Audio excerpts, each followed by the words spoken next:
வணக்கம் நண்பர்களே. விஜயின் வெற்றிக்கான கடைசி வாசல், அந்த கதவு அடைக்கப்படுவதாக நான் கருதுகிறேன். என்னுடைய கருத்து இது. நம் சேனலில் பதிவு பண்ணுறேன். அவர் எந்த கட்சியை முற்றிலுமாக தமிழக அரசியலிருந்து நீக்க வேண்டும், நல்ல தூய ஆட்சி தர வேண்டும் என்று பேசி வருகிறாரோ, அந்த கட்சிக்கு மறைமுகமாக அவர் உதவி செய்வது போல்தான் அவருடைய முடிவுகள் இப்போதைக்கு இன்னைக்கு இருக்குது. என்ன, தனியாக நின்று ஒரு நாள் இவர் ஆட்சிக்கு வர முடியாது, அது உறுதியாக தெரியும். ஏற்கனவே இந்த முந்தைய பதிவில் போட்டிருந்தேன். இவர் முதலமைச்சர் இந்த 2026 ஆயிர முடியுமா தெரியாது. வேட்பாளர்களை, வலுவான வேட்பாளர்களை தேர்ந்தெடுத்திருக்காரா?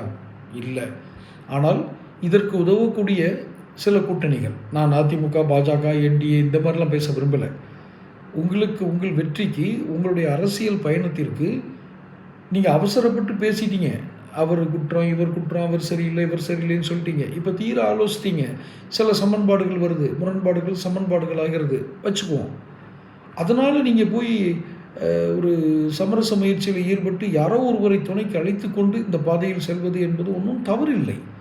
ஆனால் இவருக்கு திறந்திருக்கு. இப்போ இந்த சிபிஐ வச்சு மிரட்டினாங்க, சென்சார் போர்டு, மத்திய சென்சார் போர்டு வச்சு இவருடைய படம் வரவிடாமல் தடுத்தாங்க. கரூர் சம்பவத்தில் இவருக்கு சம்மன் அனுப்பி எப்படியும் உள்ளே தள்ளிடுவாங்க. சங்கீதான அவருடைய மனைவியை வேறு யாரோ தூண்டி விட்டு தான் எலெக்ஷன் டயத்தில் ஒரு வழக்கு போட வச்சுருக்காங்க. இப்படியெல்லாம் பேசி நீங்கள் தப்பிக்கவே முடியாது. இதை முதல்ல விஜய் புரிஞ்சுக்கணும்.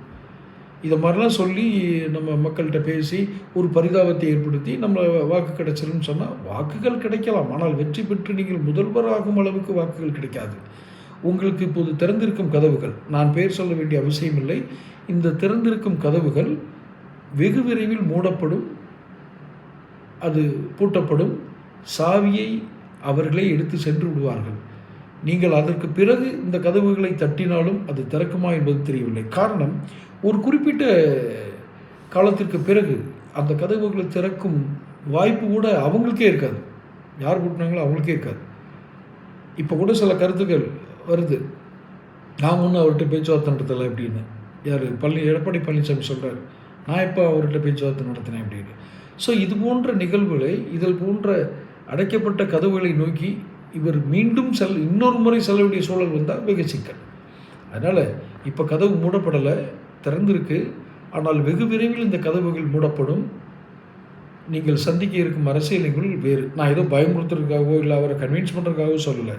அவருக்கு முன்னால் நிற்கும் யதார்த்தமான சவால்களை எளிய வார்த்தைகளில் சொல்லியிருக்கேன். புரிந்தால் புரியட்டும். தொடர்ந்து பேசுவோம். சேனல் சப்ஸ்கிரைப் பண்ணிக்கங்க.